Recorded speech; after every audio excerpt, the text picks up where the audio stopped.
Hi, welcome to One Word a Day. I'm Sophia Pilot into the Universe of Chinese. We are going to have a special edition of one single Chinese word a day, unlike the previous, Markov chain way of stringing together different Chinese expressions. Normally, 4 characters formation. It took a long time. I want to make it light and fun for you in summer, and so one single Chinese word a day. A little bit of a deep dive. So today we come to a essential, how to say, culturally rich character. Unlike like big and small, like that's universal. We can all relate, but each culture may have their own understanding or appreciation or standard of, say, beauty. Such a concept, it's very judging, right? Cultural judging all embedded in there. And so I think it's very fun to look at what is considered as beauty from the beginning, the origin of the word. So we can unpack it in this way in 2 characters. Mei is the pronunciation, and essentially means beauty. And it's made up of lamb or sheep and the character big that we just talked about yesterday, right? So you can see it kind of stylized the character big. Instead of having a little bit straight line diagonal, like a slanted diagonal line, it got a little bit of arch over there. So you can see transformation of characters when it paired with another character to form a new composite character, then some part of it can change so that it creates a visual interest in a new character. I would argue if this is kind of straight and slanted, spiky, it would not feel as beautiful as this kind of arch thing, because the arch is non-aggressive. But if this is looking like that, it's a little bit spiky, a little bit aggressive, right? So beauty made up of this big lamb. Okay, a little bit of a lamb. Lamb simply is a visual representation of a lamb. Its feature is this horns of the lamb look like that. And then it has 3 rows of fluffy furs or hair. Like that is a huge definition of what lamb is. And the tiny little feet. We didn't draw out the, like 4 feet is too much, right? Just one, like a little lamb standing on one leg, and then fluffy hairs going horizontal. That's a visual representation.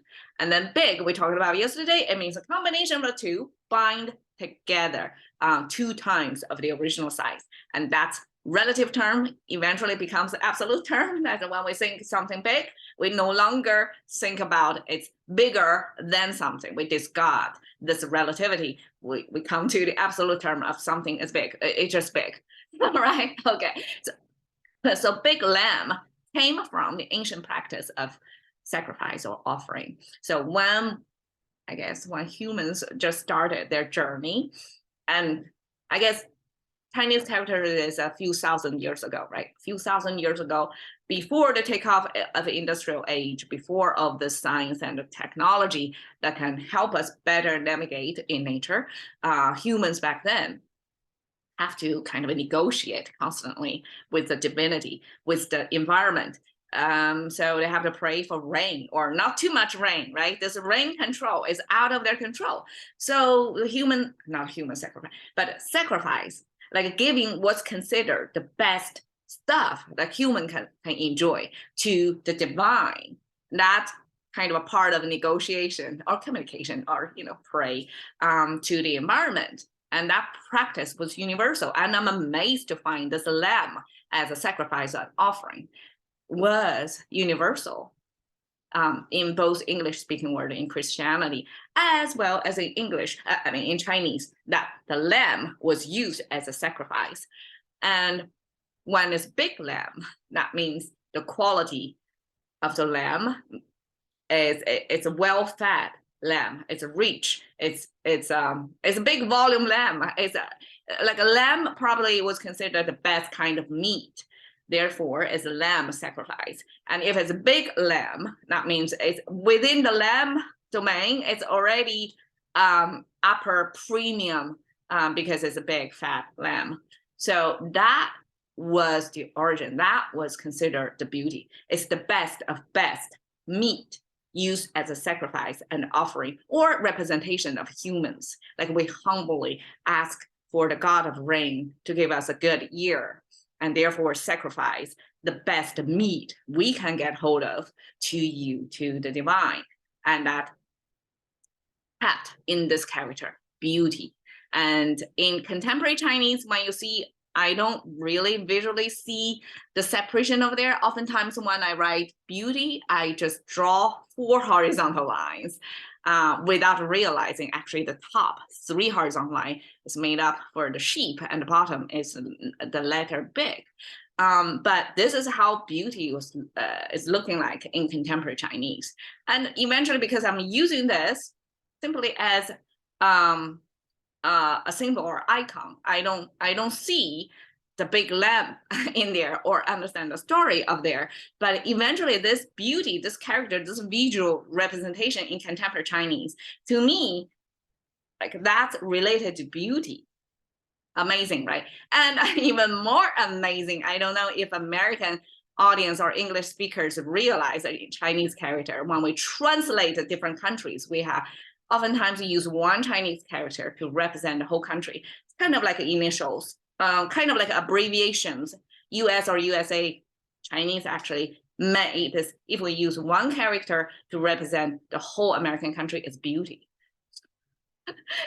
Given the context of this de-risking or decoupling or whatever globalization trend is going on in 2023, I find it a little amusing that in the Chinese language world, we put this best meaning character, give it to America to represent America. And if you see Chinese coming to America, like that's the first impression embedded in our language already. We are programmed as young children using this to associate American as a beautiful country, right? Okay, so that's May in abbreviation as USA, the representation.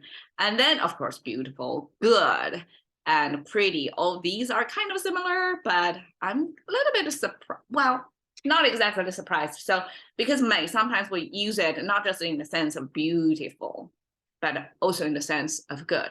In English as well, when we say beautiful, right? Some work is done beautifully. It doesn't really mean visually, it means beautiful. It means it's well done. It seems good. So it's actually in English, both English and Chinese, this May can be versatile to transit into either visually looking good or like a performing well, like smooth sailing, like a success, uplifting, positive, all that packed into this one single character. And that's May. All right, I hope you have a beautiful day. Catching into the currency of thinking about one word a day with Sophie.